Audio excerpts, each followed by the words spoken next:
The end of the 2020 semester is quite unique.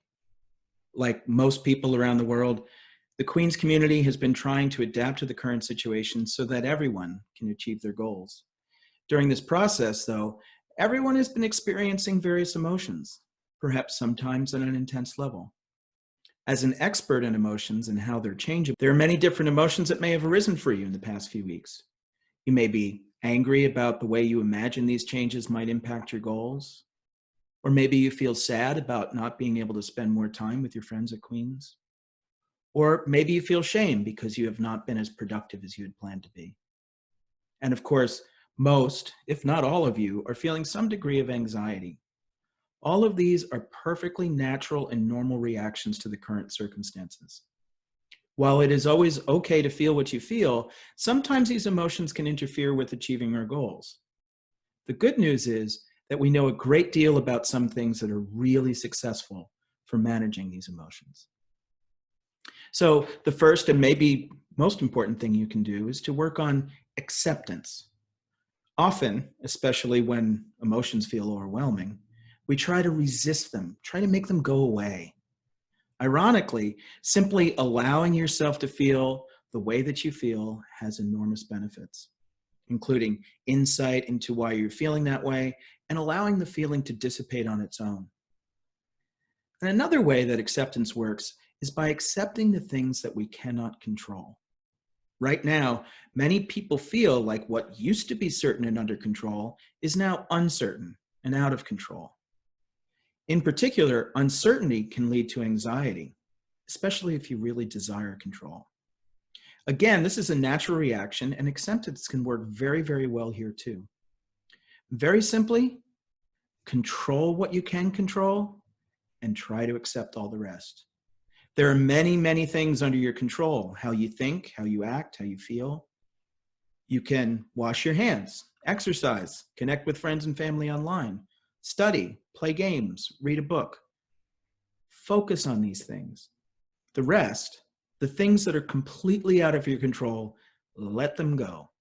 Perhaps you can listen to Queen Elsa sing that a few times to remind yourself to let it go. When things are uncertain, it means we do not know if it will be bad or good, or, like most of the time, maybe both or neither. The difference is how we think about it.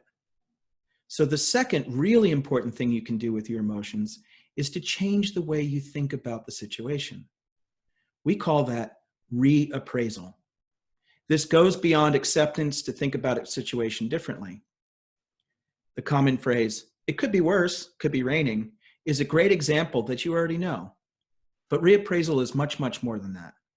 It may mean focusing on how the situation is temporary. It may mean changing our estimate of how bad things are or might be. Taking an exam online, for example, is different, but it might not be bad just because it's different.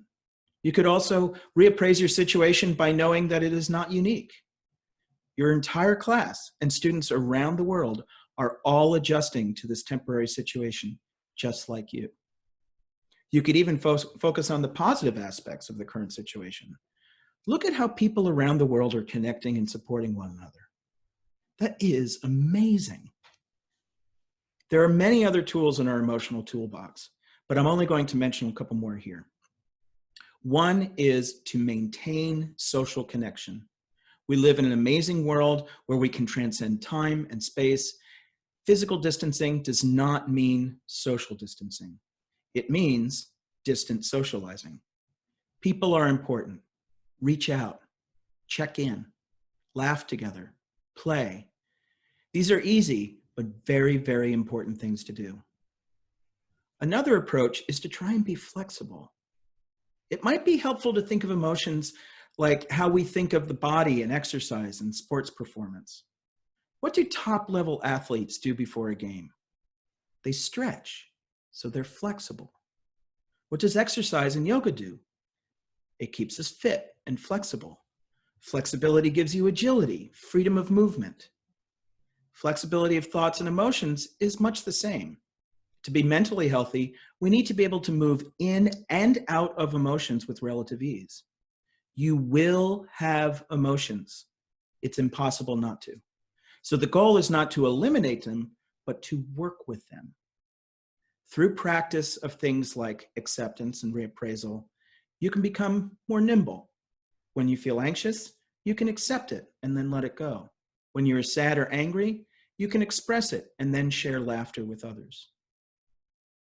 The world is different right now, for sure.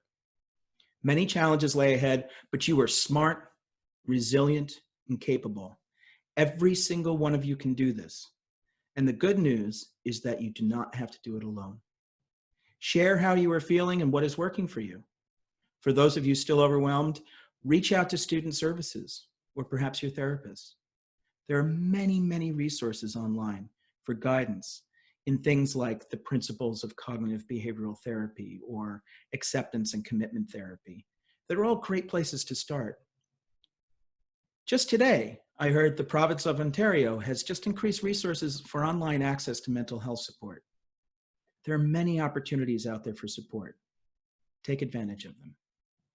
The main thing is to remember, you may not have control over the state of the world, but you certainly have the skills and the wherewithal to manage how you feel. Be safe and take care.